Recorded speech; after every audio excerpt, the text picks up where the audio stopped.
Assalamualaikum warahmatullahi wabarakatuh. Perkenalkan, nama saya Rawistenisi dari Offering D2. Di sini saya akan menjelaskan tentang ABK atau anak berkebutuhan khusus adalah anak yang mengalami keterbatasan atau keluarbiasaan dalam fisik, mental, sosial maupun emosional yang dapat mempengaruhi perkembangan anak tersebut. Dengan topik visual impairment atau keterbatasan pada indera penglihatan.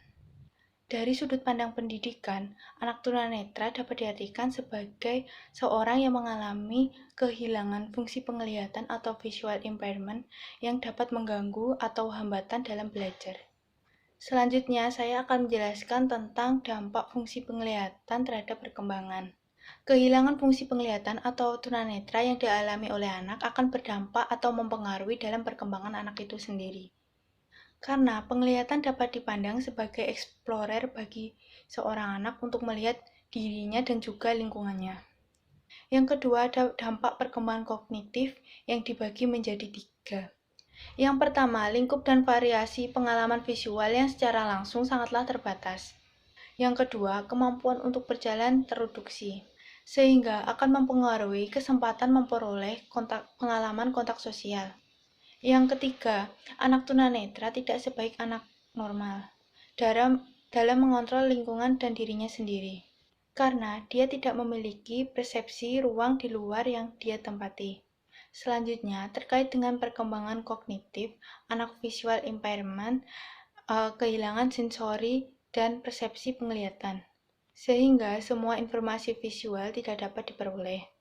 Padahal sebagian besar konsep yang dipahami berasal dari penglihatan. Yang ketiga, ada perkembangan komunikasi yang dibagi menjadi 3. Yang pertama, komunikasi antara orang tua dan anak tersebut. Visual impairment. Sebelum anak dapat bicara, setelah bayi lahir, anak tidak dapat menoleh. Contohnya itu seperti ibunya itu mengajak komunikasi atau gerak kepada anaknya, tetapi anaknya itu tidak dapat melihat wajah ibunya itu loh. Dan orang tua tersebut akan merasa curiga, ada apa dengan anaknya, apakah anaknya mengalami gangguan pada penglihatan atau lain-lain. Sebagian orang tua akan merasakan bahwa berbicara dengan bayi visual impairment sangatlah berat. Apa yang harus dikatakan, apa harus berbicara secara terus-menerus, apa tidak sama sekali.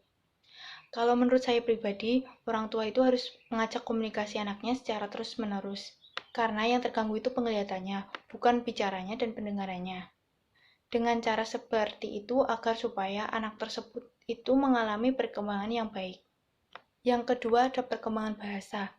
Anak visual impairment akan mengalami keterlambatan karena tidak dapat melihat hubungan kata yang menjadi label dan objek. Yang ketiga, ada perkembangan membaca dan menulis. Anak tunanetra tidak sama dengan anak normal lainnya ketika mempelajari membaca dan menulis.